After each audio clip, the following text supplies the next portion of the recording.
Tony Gwynn Jr. We all headed to backward, back it in park. Chris Ello. You know what I'm going to do? I'm going to put an end to all of the back-end parkers. I'm just going to ram somebody in the driver's side door.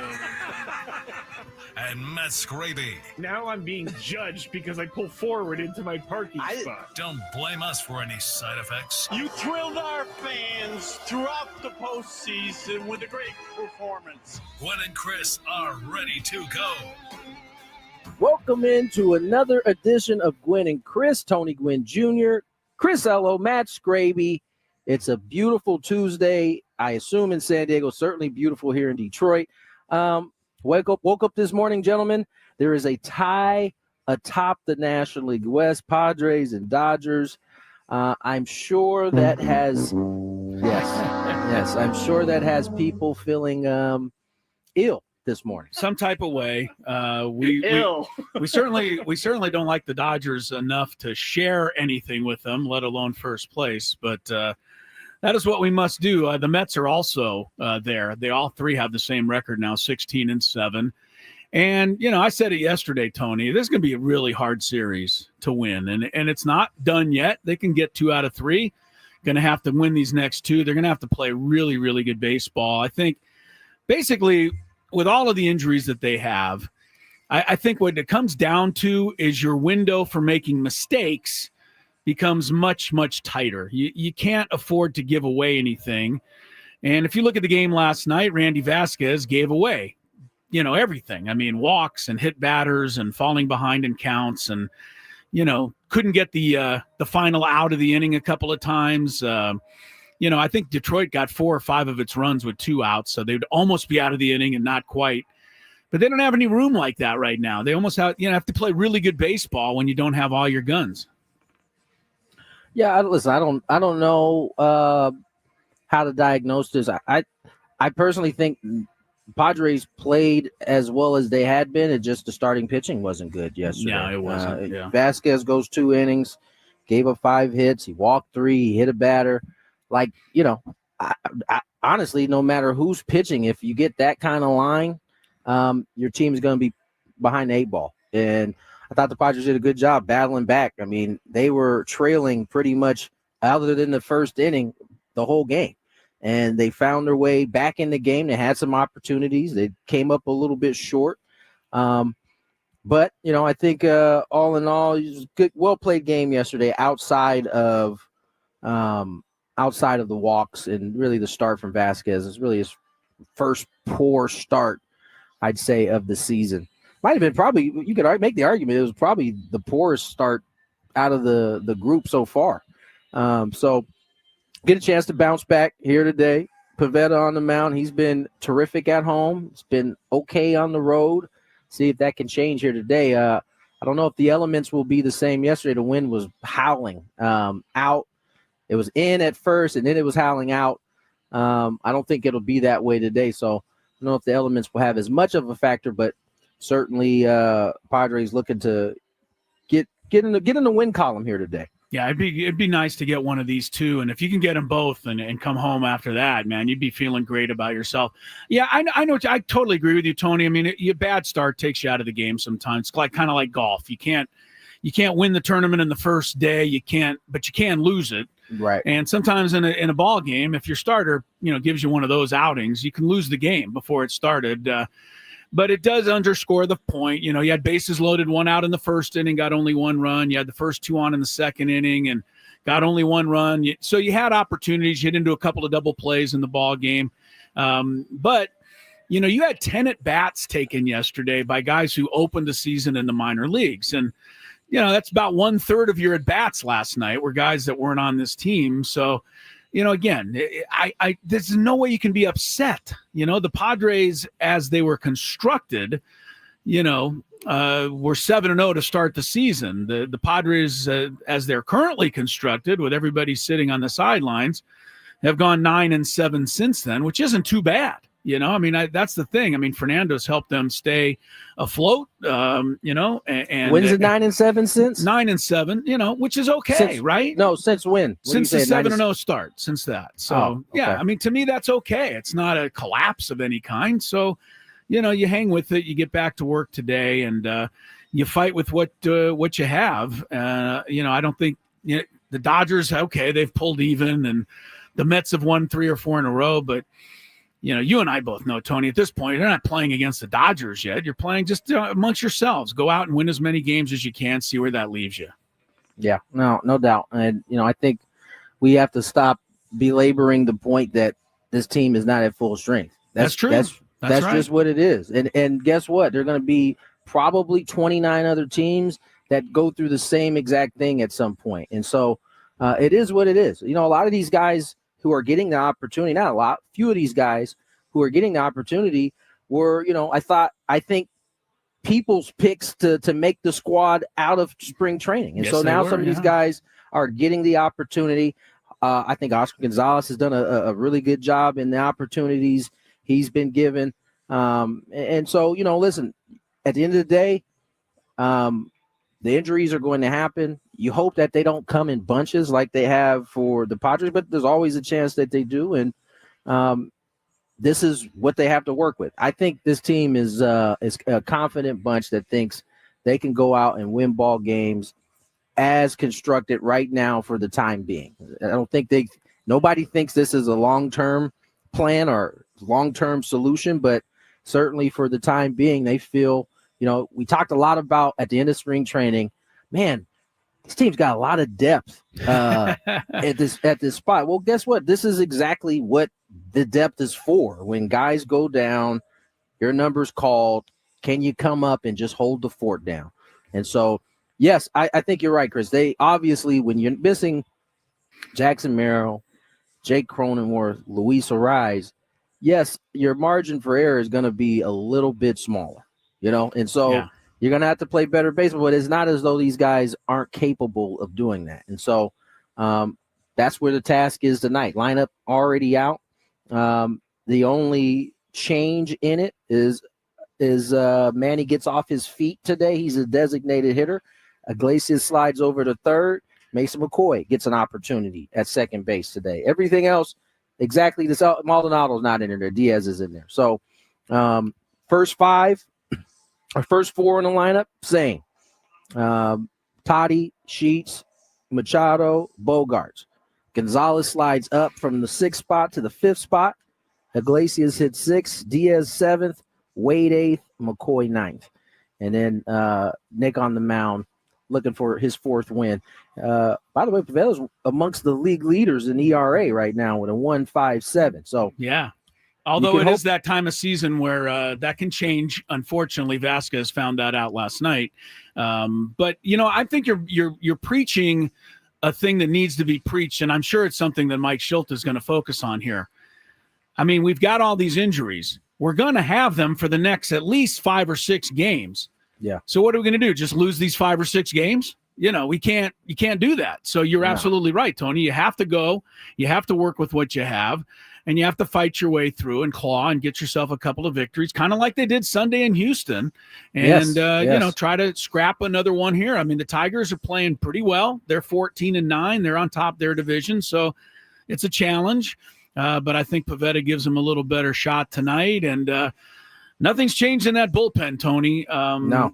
They pitched 6 shutout innings in the bullpen last night again. And that wasn't even that wasn't even the dudes. No, either. that was the rest of the guys. Right. That was the rest of the guys came in and got zeros. And, I think I forgot my train of thought. Never mind. I don't know what something I think, about actually. the dudes in the bullpen. The Those dudes being dudes. It's something to do with the movie The Big Lebowski, but I'm not sure. The dude. Yeah, that was the dude. I don't remember what it was. Dudes in the bullpen being guys. It was before we got to the bullpens, but then it just kind of slipped It my escaped mind, you. It does happen. Can I interject? Yes, let's hear from the panicker over here I'm before not we get too far panicking. into the show.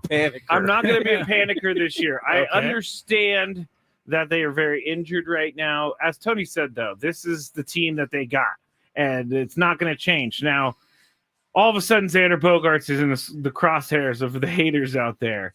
I don't understand. What did he do now? I don't know. He didn't go 4 for 4 Yes, with exactly. 5 RBIs. He didn't save last the night. day. Yeah. It's like I don't know. I want to ask these people, like, do you actually think that Xander Bogaerts is the problem with this team, or do you think is it just fun to pile on Xander Bogaerts? He's not the problem with this team. The problem is none of their starters are there right now. I think. I don't think that's a problem personally. They Okay. are 16-7, tied for first. They've played some pretty good teams here as of late. I know the Astros didn't have the best record, but if you watch them play over that 3-game series, can you say that that's a bad team? And we didn't even see their best. We saw Fromber the last day, which was the day we actually won. But we didn't see, the Brown kid who's throwing lights out for them Hunter Brown at all yeah. right now. Like we didn't see their top guys. That's a good team. This Detroit team, a good team. I think we kind of saw that last night. They got a good bullpen. They got some dudes who in a lot of ways, they looked a lot like us yesterday. The way they were kind of getting the knocks. They weren't necessarily bullets anywhere, but they were finding outfield grass. They ran the bases hard. I mean, 11 hits, 6 runs. That sounds like us. That sounds like what we've been doing. Most of the time. And I mentioned to Tony, 4 of the RBIs were with 2 outs. Gillespie's right at, 1 pitch away from getting out of that 3rd inning, and the score is still 4-2. But, right. Gleyber Torres won the battle. Got a 2-run single. That turned out to be a big one. And you're right. That's what the Padres are doing at the beginning. A lot of 2-out RBIs. So, and that's what they've been doing. They just listen, what we do know is for as good as they've played at home, it hasn't quite been the same on the road. And they'll fight to end this road trip the same way they ended the last one, which was 500, 3-3. We walk out of here with that record, we'll be singing a different tune once again, especially considering the guys that you're missing in the lineup. And so, it's just early season. I don't even call it frustration. Woes. There you go. Early season woes that everybody's going to have to deal with at some point. You rather have it now than somewhere in the middle or end of the season. Not that it can't happen there, but I'd rather see these happening now. Yeah, the injured list is bulging to the fullest right now. Yeah, like a disc. Okay. All right, Dr. Skraby. You can just call, Dr. Skraby. Yes. I like the sound You of must that. have stayed at a Holiday Inn Express last night. I did. You've been elevated, sir. All right, Tony. Well, get to work and go about getting us a win tonight. See what you can do. I'm off to hopefully help these guys. I'll talk about these guys getting a win today. How about that? There you go. I like it. We'll be tuned All in. right. More Gwynn and Chris on the other side. Short show today when we return. San Diego to Tijuana, bus leaving in 3 minutes. Hey, how are you, babe? Hi, I'm good, but I wish you were here in Tijuana. I know. I wish you were here in San.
Tony mentioned, quite the short show today. We've got Padres baseball. Sam Levitt's pregame show gets underway in about 20 minutes. So stick around. See if the Padres can bounce back today. Game 2 of the series against the Detroit Tigers. Jack Flaherty, by the way, former Dodger, will be on the mound for the Tigers today. I don't like that. Yeah, he can pitch. He can pitch. And, to that end, we're talking about, what's wrong, if anything's wrong, when you got the best record in baseball. But batting with runners in scoring position stands out big time to me. And it is a bit of an arbitrary thing. I don't, people say the word clutch. Is the guy clutch? Yeah. Well, is there really such a thing as being clutch?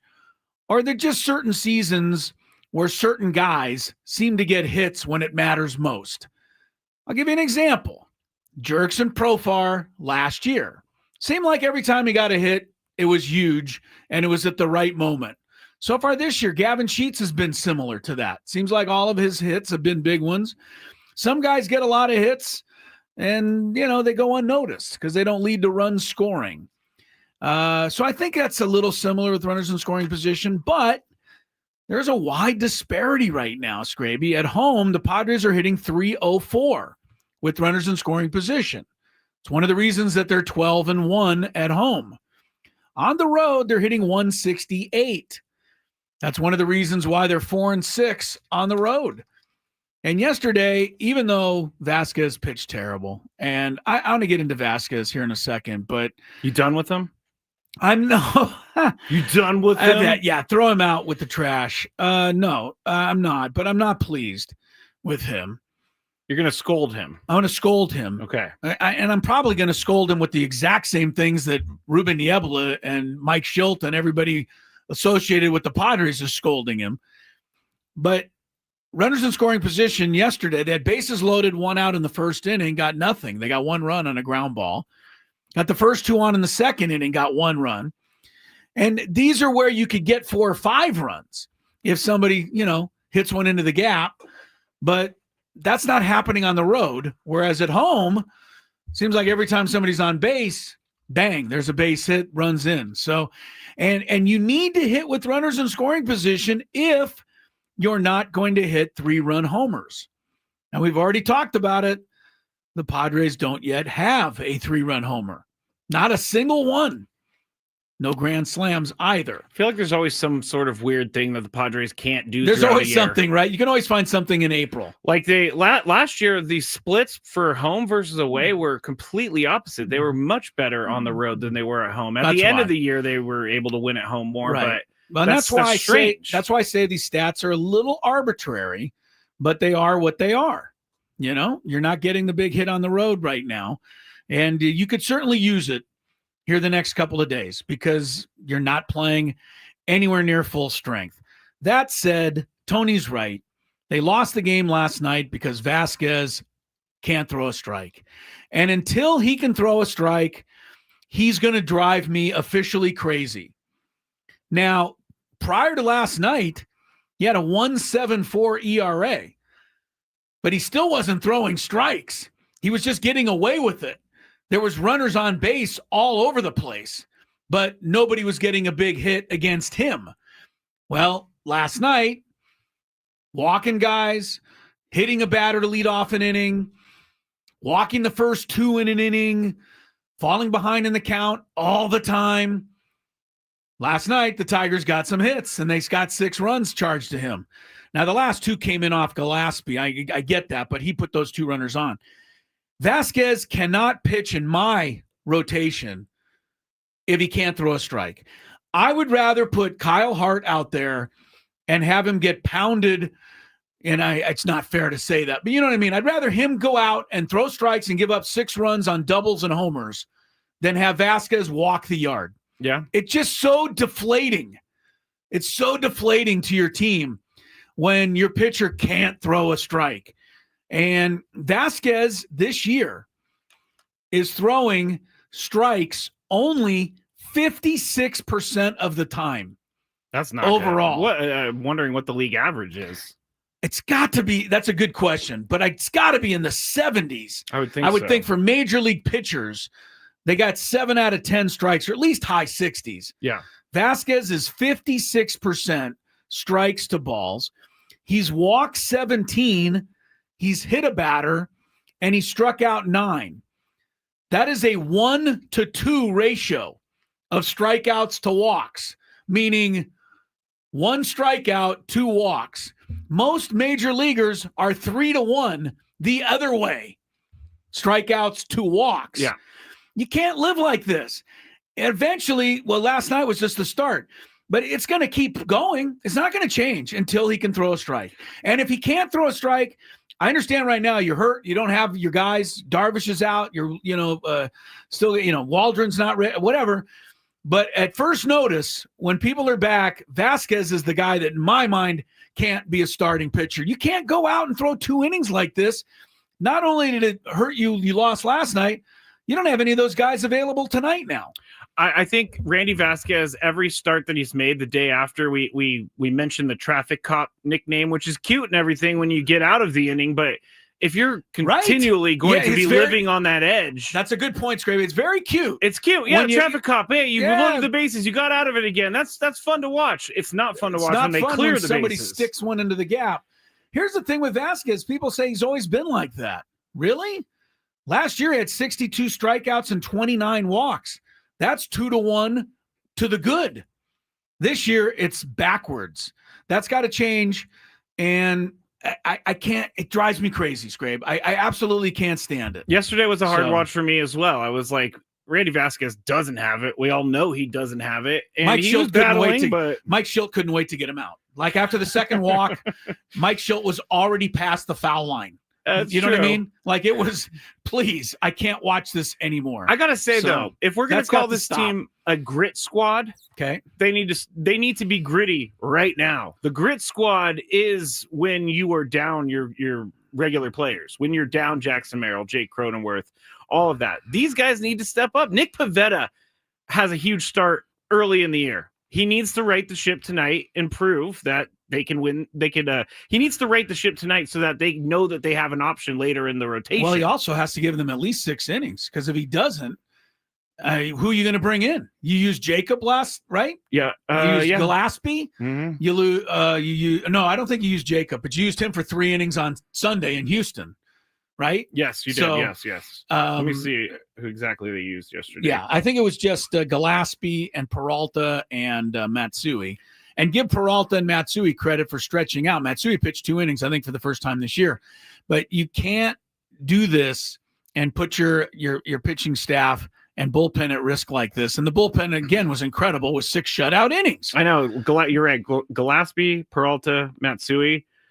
None of them, or I guess Wandy Peralta gave up no hits. Yuki Matsui gave up 2. And between the 3 of them, they only walked 4 batters. That's not fabulous, but it's okay. But it's better than what Randy Vasquez was doing. Oh, there's no question. There's no question. And when you're talking about the grit squad, in order to win some of these games, Elias. I'm just going to start calling him Diaz. Yeah, just Diaz. He's 184 with 1 double.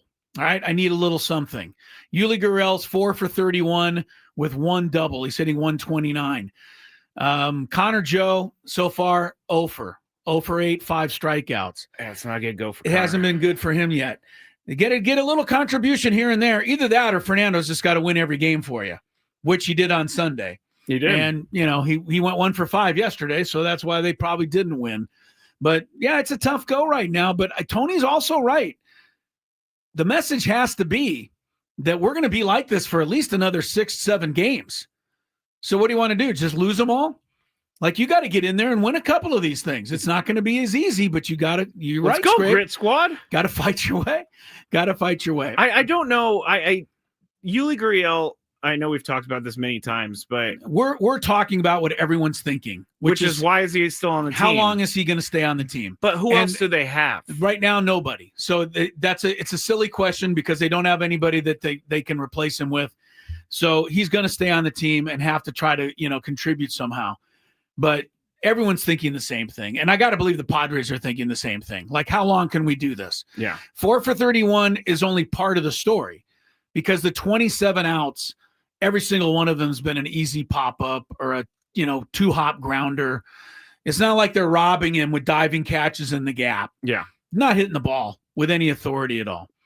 All right, Padres, Sammy Levitt will have all the rest of it for you. The pregame show starts here in about 10 minutes. It sounds kind of depressing What does? when we lay it all out there. Well, we lost last night, so Well, it's not even about the loss. It's about, I think for me, it's about how they found themselves dipping into AAA 20 games into the season as much as they've had to. Can you believe they had 10 at-bats last night from guys that didn't start the season on the roster? That's crazy. That's 1 out of every 3 at-bats last night was by somebody who wasn't on the team. See, I'm getting That's suggestions hard. in the chat. Go get David Peralta. Campusano could do better than Gurriel.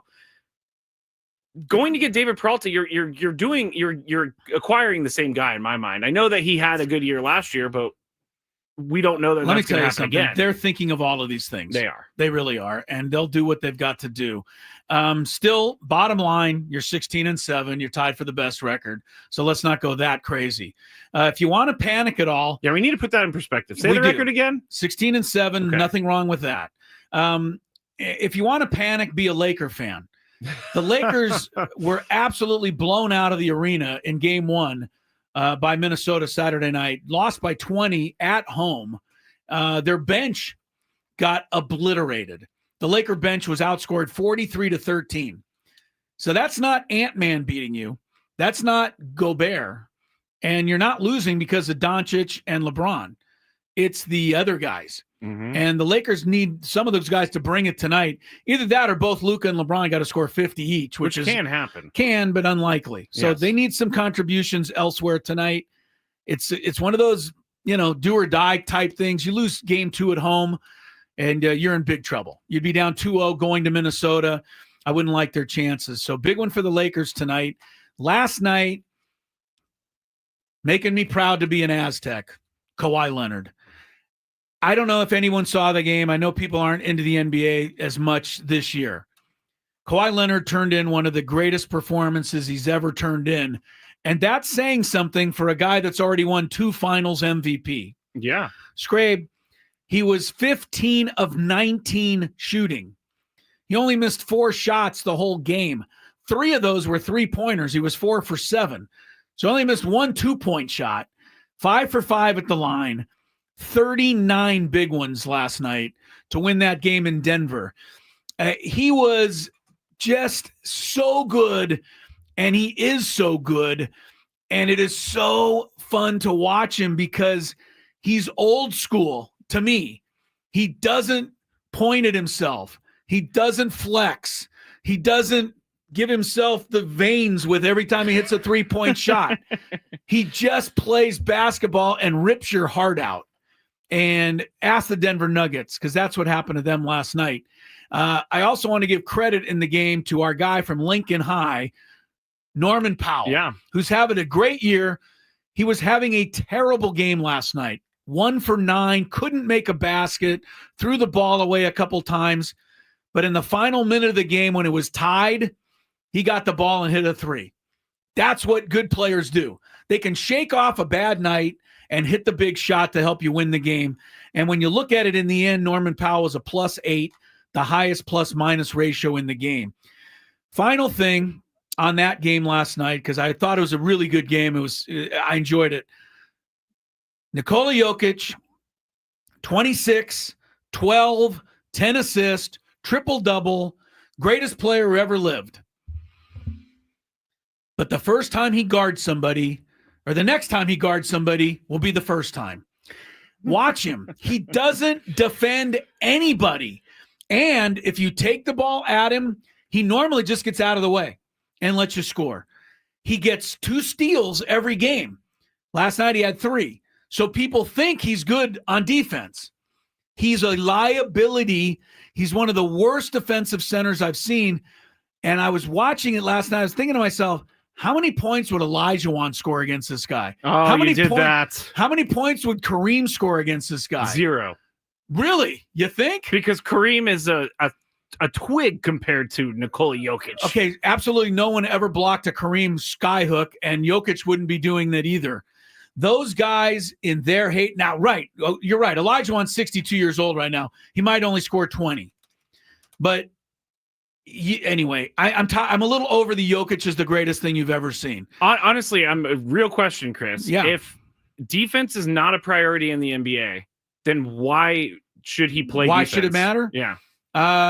Because it still wins games. It's still the difference maker. And I know Jokic. Good answer, Chris. I know Jokic won his championship a couple years ago, but I'm not a fan watching this guy try defense. One of the best stories in sports, by the way, unknown, is the Detroit Pistons, who last night won their first playoff game since 2008. Imagine that, going 17 years as a franchise. It's a long time. Without winning a single playoff. This team won 14 games last year, and now they're 1-1 with the Knicks. Finally, I was all over the map last night with the clicker, Skraby. Good clicker control. Kings, Edmonton. First game, Kings lead 4-0. Kings lead 5-2 with 8 minutes to go. Edmonton ties it at 5 with 50 seconds left, sending the game to overtime. Only the Kings score 10 seconds later and win it 6-5 in regulation. That was a fun game. That does sound like a fun game. Pretty exciting. All right, hopefully the Padres come up with one tonight. We'll have a lot more time to talk about it because tomorrow – play in the morning tomorrow. Yes, Skraby? What time? 10 a.m. or something? 10:30 maybe? Right. 10:10. But we are full show tomorrow, 2 Yeah. to 6, and Skraby show 6 to 7. On Thursday, we got our NFL draft broadcast. We got our round table. We got a lot going on Thursday. Yeah, so tomorrow, after tonight's game and tomorrow, be back with us. We'll break it all down. Sam Levitt's pregame next for Skraby, Tony, Chris. Have a good one.